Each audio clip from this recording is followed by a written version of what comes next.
नितीश यांनी मुख्यमंत्री पदाचा दिला राजीनामा। नितीश भाजपासोबत पुन्हा सत्ता स्थापन करणार।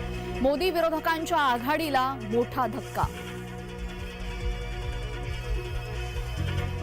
अयोध्येत राम तर बिहारमध्ये पलटू राम। नितीश कुमार बाहेर पडल्यानं आमच्यावर काहीही परिणाम होणार नाही, संजय राऊतांची प्रतिक्रिया।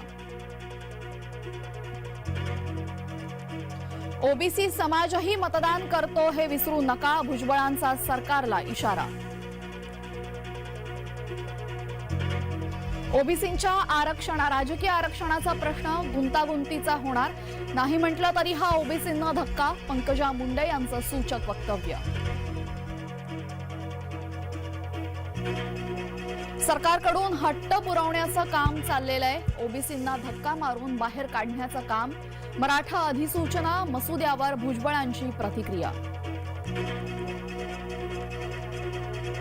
ओबीसींच्या आरक्षणाला धक्का लागणार नाही, कृषी मंत्री धनंजय मुंडे यांची प्रतिक्रिया। पहिलीपासून 10वी पर्यंत मराठी भाषा अनिवार्य करा, राज ठाकरे यांची मागणी। दिल्लीतील कालकाजी मंदिरामध्ये व्यासपीठ कोसळलं। व्यासपीठ कोसळल्यानं एकाचा मृत्यू, 17 जखमी। कार्यक्रमाच्या आयोजकांवर गुन्हा।